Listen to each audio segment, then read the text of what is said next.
Buenas tardes, el día de hoy vamos a hablar de la palma de aceite. Nosotros somos estudiantes de la Universidad Distrital Francisco José de Caldas y bueno, los integrantes son Vanessa Mendivelso, Sebastián Prieto, Eric Mendoza y quien les habla, Laura Rocha.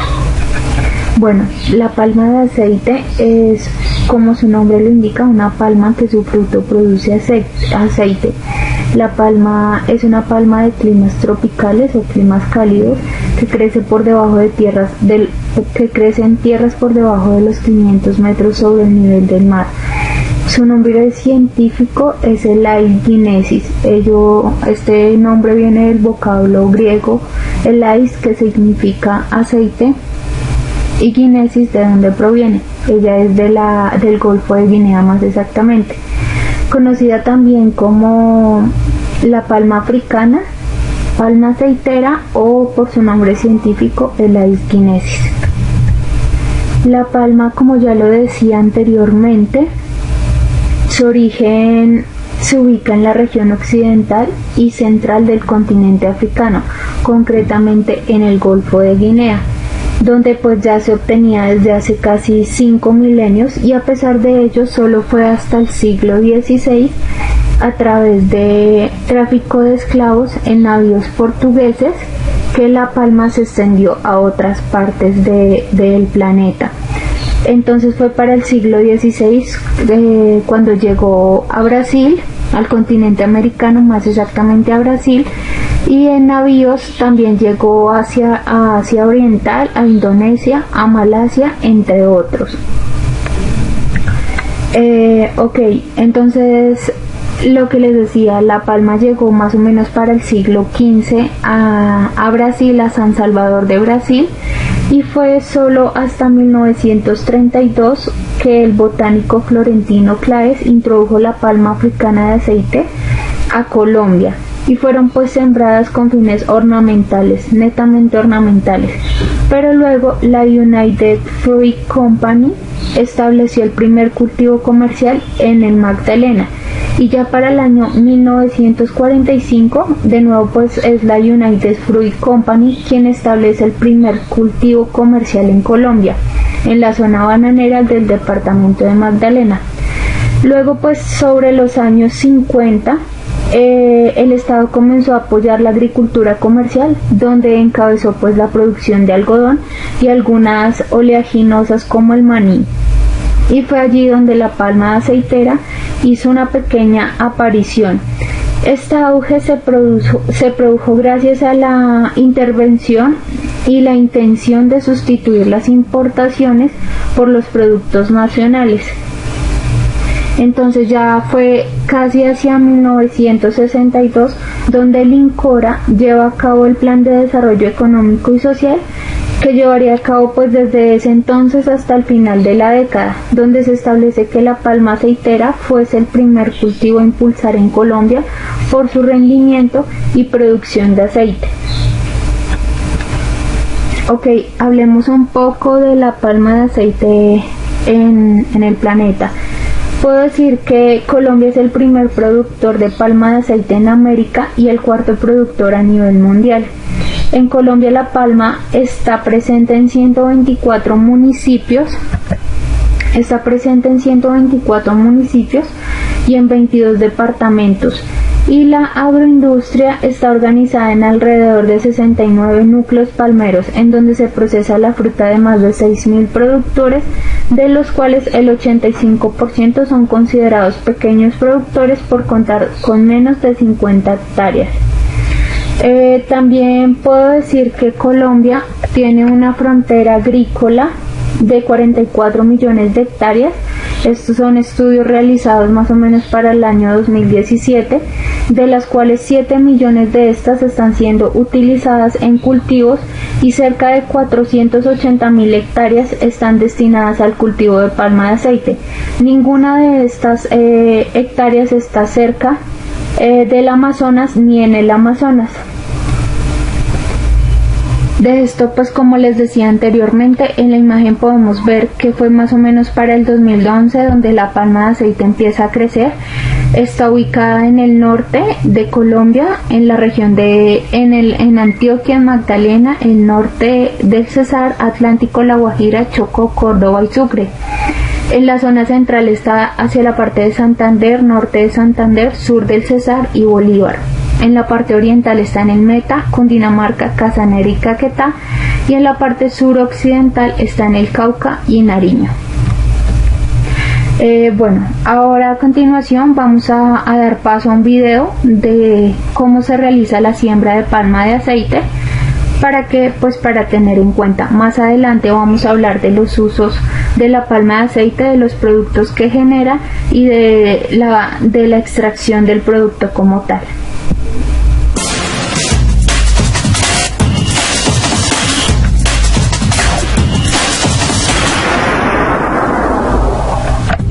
Previvero de palma.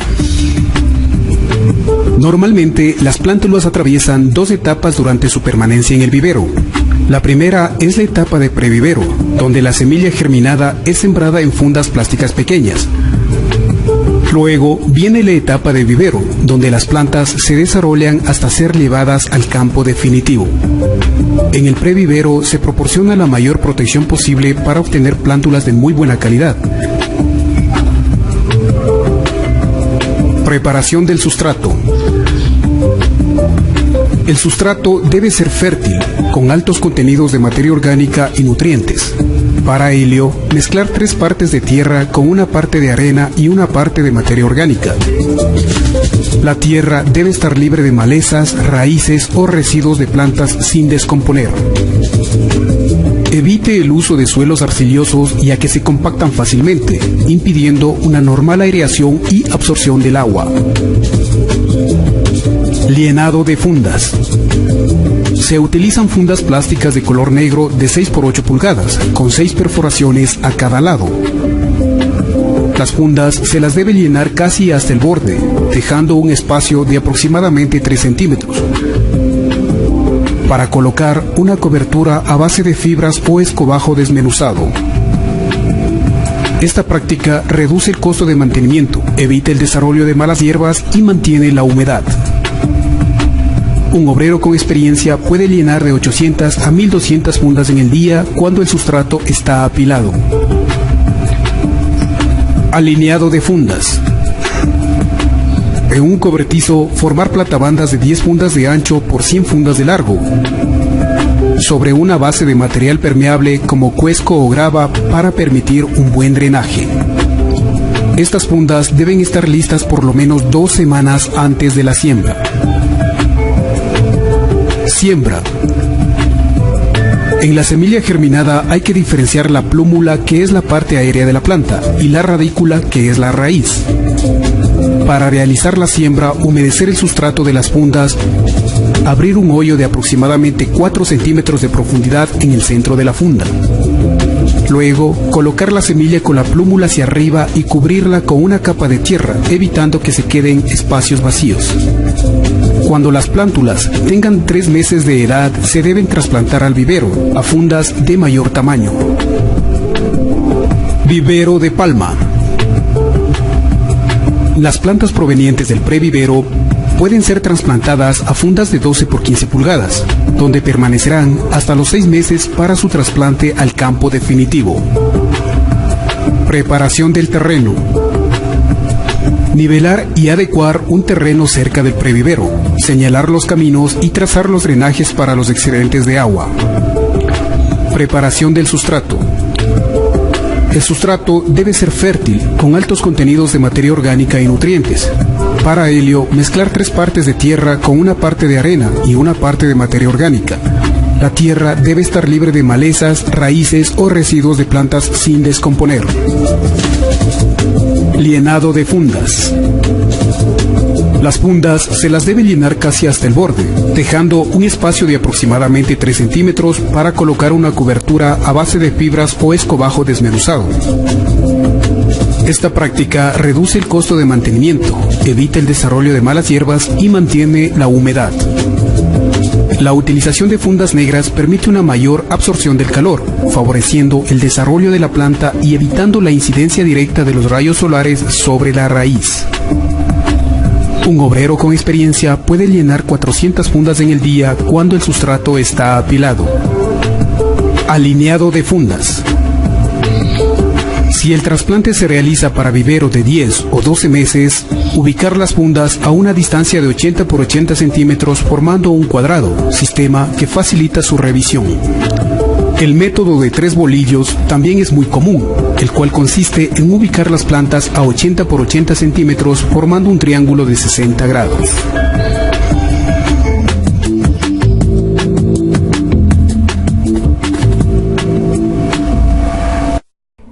Hola, mi nombre es Sebastián Prieto y yo les voy a hablar sobre la cosecha de la palma de aceite. La cosecha es una de las actividades más importantes en las plantaciones de la palma de aceite. El éxito de esta dependerá de una buena planificación. En la plantación, la cosecha corresponde a un 32% de los costos de producción y además un 50% de la mano de obra total. La producción de racimos inicia entre los 30 y 36 meses después de plantada la palma. La cosecha se realiza durante todo el año y para su ejecución es conveniente conocer los siguientes aspectos. El primero de estos se refiere a la frecuencia de cosecha. Este es el intervalo entre cosechas en un mismo lote. La frecuencia está asociada con la edad de la palma, con el material genético utilizado y con las condiciones climáticas de la región. El segundo aspecto es el estado óptimo de maduración. Este es el momento en el que los racimos logran la mayor cantidad de aceite posible y el menor porcentaje de ácidos grasos libres. El porcentaje de ácidos grasos libres es importante porque es un indicador del estado de descomposición del fruto. Además está demostrado que los ácidos grasos libres tienen efectos adversos para la salud, por eso la industria alimenticia y cosmética deben estar muy atentos respecto a los porcentajes de estos presentes en los productos que comercializan. Ahora hablaremos sobre ciertas labores esenciales para la cosecha.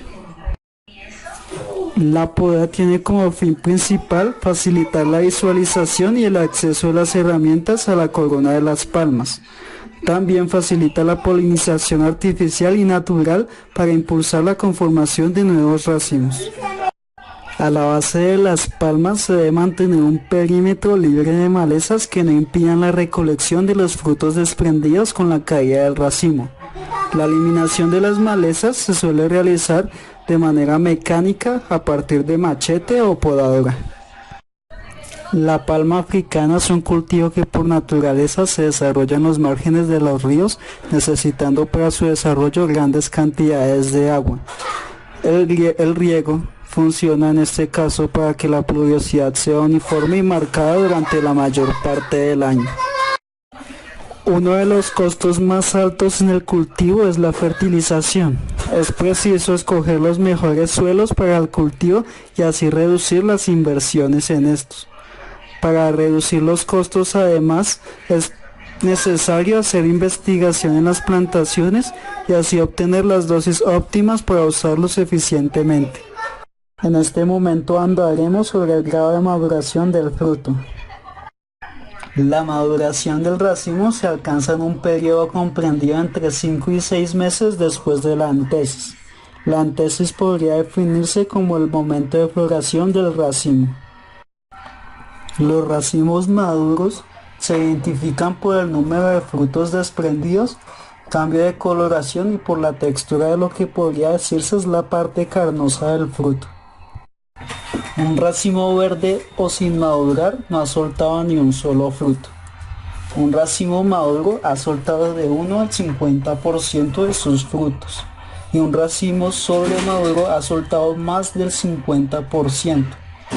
Un racimo podrido pues presenta un pedúnculo podrido. El pedúnculo es de donde se une el racimo a la palma. El ciclo de cosecha se define como el intervalo en días comprendido entre dos cosechas de fruto de un mismo área. Para las palmas menores a 6 años, la velocidad de formación de ácidos grasos es mayor, por lo que se recomiendan ciclos de 8 a 10 días. Para las palmas mayores de 6 años, la formación de ácidos grasos decrece con el tiempo. Los ciclos de cosecha deben ser entre 10 a 14 días. Pero teniendo en cuenta otros factores como el nivel de humedad y el clima, estos ciclos de cosecha pueden variar. Por ejemplo, en el verano la maduración es más lenta, entonces estos ciclos pueden ser más largos. Lo mejor para evitar pérdidas durante la cosecha es tratar de recolectar la mayor cantidad de racimos en estados óptimos, o sea, ya maduros. En el proceso puede pasar que a veces se olvidan o se dejan atrás racimos que están en óptimas condiciones, o a veces que se recolectan racimos que aún no están maduros. Por ejemplo, de un racimo que aún no está maduro no se va a obtener la misma cantidad de aceite de uno que sí lo va a estar. Y en cambio, un racimo podrido podría traer efectos perjudiciales por sus altos niveles de acidez. Otro tema importante es la calidad de la cosecha. Para una mayor calidad es importante la supervisión de la cosecha. La determinación de los porcentajes de pérdidas, ya sea de racimos o de frutos sueltos, se basan en las observaciones realizadas en el campo. Los supervisores o capataces deben llevar registros de ciclos, calidad de cosecha, reporte de fruto cosechado, recogido y transportado a la planta de beneficio.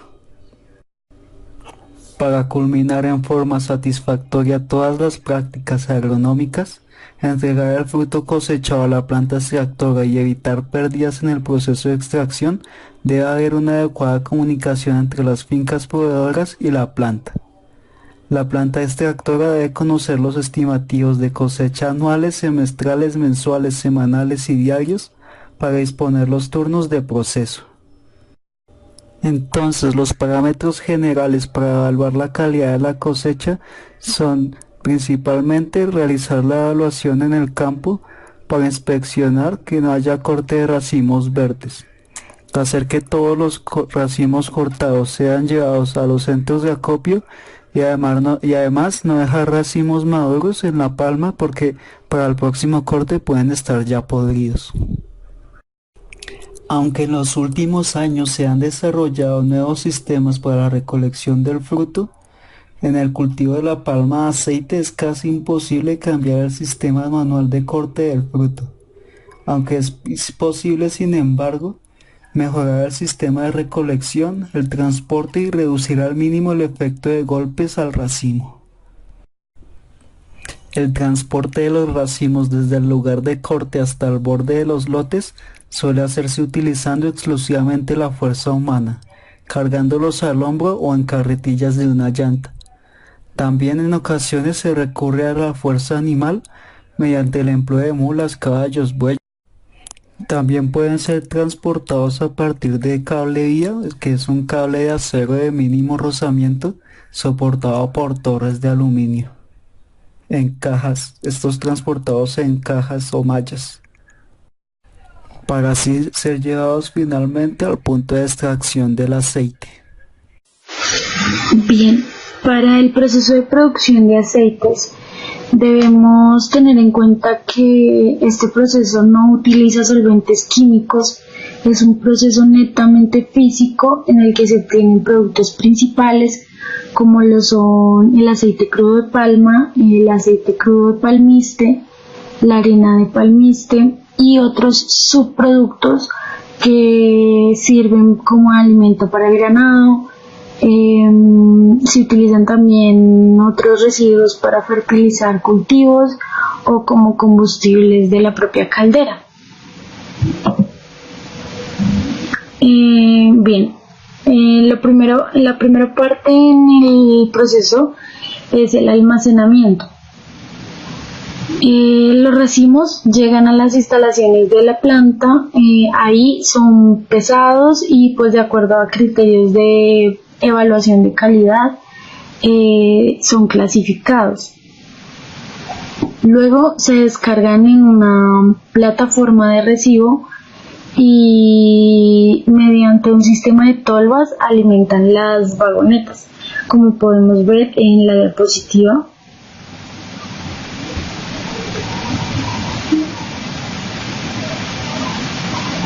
Por medio de las tolvas se alimentan y una vez están cargadas las trasladan para el área de esterilización. Bien, en el área de esterilización los esterilizadores son autoclaves y estos utilizan vapor de agua saturada, utilizan presiones relativamente bajas y los periodos de tiempo van desde los 65 hasta los 90 minutos dependiendo de la madurez que tenga el fruto en sí. La temperatura es de 140 grados Celsius. En este caso exacto que estamos viendo en la diapositiva, la esterilización dura 78 minutos, pero recordemos que no siempre es así. Este proceso de esterilización acelera el ablandamiento de la unión de la fruta y facilita la separación, es decir, la extracción del aceite y el desprendimiento de la almendra de la cáscara de la nuez. O sea, facilita la separación del fruto de lo que va a ser el residuo y de donde vamos a sacar el aceite en sí.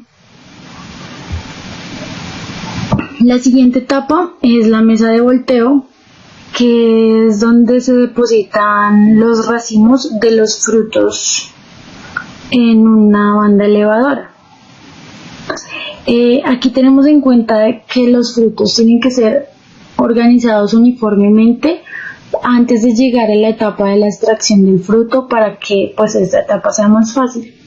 Y este proceso dura por cada vagón más o menos unos 15 minutos.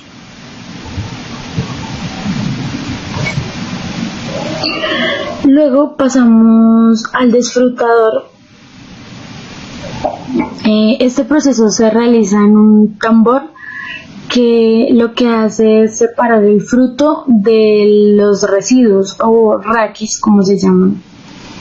El fruto es enviado pues a la siguiente etapa, que es el digestor, y los raquis, en este caso los racimos o los residuos, se utilizan como composta o como combustible, que sería un subproducto como había hablado al principio. La siguiente etapa es el digestor. Aquí ingresan los frutos que ya fueron esterilizados y separados de lo que es el residuo de la cáscara. Aquí en esta etapa los residuos son macerados hasta formar una masa homogénea y blanda, como la vemos en la diapositiva. De ella se extrae el aceite mediante prensas de tornillo sin fin. El proceso dura aproximadamente 15 minutos. Luego pasamos a la etapa de prensado. Aquí lo que hacemos es que toda esa mezcla resultante de la etapa anterior pasa por la zona de prensado, en la que la convertimos como en una torta. Lo que hacemos es como prensar y extraer todo el líquido que contenga la mezcla. Como podemos ver en el video, entonces se está prensando y sale todo el líquido hacia un clarificador, que es la siguiente etapa. Aquí en la etapa de clarificación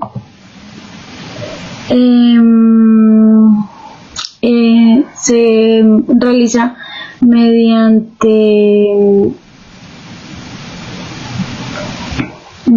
en este caso mediante un tamiz vibratorio, y lo que hace es limpiar el aceite obtenido. Después de esta primera etapa del tamiz vibratorio pasa al clarificador en sí, en donde es almacenado una vez realizados los controles de calidad y el aceite se lleva a la parte de almacenamiento. Y la siguiente etapa es la decantación. Entonces, una vez ya almacenado el líquido, el aceite que hayamos extraído, pasa al tanque preclarificador, que es donde estaba almacenado. Aquí separamos el lodo del aceite mediante un sistema de decantación. Y mediante electroválvulas el aceite resultante se dirige a un tanque clarificador de lodo. Posteriormente, el aceite es llevado del tanque clarificador al tanque pulmón del sistema de vacío, en donde se disminuye la humedad contenida. De esa forma, el aceite estará listo para ser almacenado en los tanques de stock de la planta y ser distribuido posteriormente. La torta que se extrae de la prensa de extracción se transporta ahora al área de palmistería. El área de palmistería es el área de la planta encargada de generar o de producir el aceite de palmistria. Como se puede apreciar en el video, la torta es llevada a una columna de ventilación que se encarga de separar las fibras de las nueces y son vertidas en un tambor pulidor que se encarga de separar completamente y de pulir las nueces. Posteriormente se transportan las nueces al tambor clasificador, que es un tambor perforado por diferentes tamaños en donde se clasifican las nueces. El producto del tambor clasificador es llevado a los molinos que se encargan de romper las nueces y el resultado de este proceso es transportado finalmente al área de palmiste. Bien, en el área de palmiste las almendras ingresan a 2 silos en los que van almacenándose y posteriormente las almendras son transportadas a un silo de prensado en donde por medio de 2 prensas se extrae todo el aceite de palmiste que está contenido en las almendras, como se puede apreciar en el video. Posteriormente, el aceite obtenido es transportado a un tanque de almacenamiento para luego ser vertido en un tamiz vibratorio que se encarga de quitar y de limpiar las imperfecciones. Después de esto, el aceite es llevado a un segundo tanque de refinación en donde es refinado, valga la redundancia, por un filtro Niágara. Finalmente, el aceite de palmiste es bombeado a los tanques de stock por medio de bombas eléctricas y la fibra resultante es llevada a otra sección de la planta en donde es molida y refinada en polvillo. Polvillo se usa como alimento balanceado para animales, aprovechando así todas las partes que se obtienen en el fruto. Bien, así finaliza el proceso de producción de aceite de palma y de aceite de palmiste. Ahora vamos a hablar sobre los productos y los usos derivados del aceite de palma. Bien, entonces, el aceite de palma tiene principalmente 2 usos. Primero los usos alimenticios y luego los usos no alimenticios. Entonces, los productos obtenidos para los usos alimenticios son aceite para freír, el aceite común. Por lo menos el 60% de aceites producidos en el mundo para freír son en base a aceite de palma. También se pueden encontrar hechos con aceite de soya o otro tipo de aceites vegetales. Encontramos galletería, producción de margarinas y mantecas para cocina, diversos tipos de salsas y aderezos, emulsificantes que sirven para mezclar productos alimenticios, mantequilla de maní, crema para café, mayonesas, entre muchos otros productos alimenticios. En los usos no alimenticios encontramos biocombustibles como el biodiesel, jabones de uso doméstico y todo tipo de detergentes, epoxidados para pegar tubería PVC, producción de velas, velones y ceras en esa línea, algunos tipos de cosméticos, tintas para impresión, gomas para borradores y grasas y lubricantes industriales, entre muchos otros.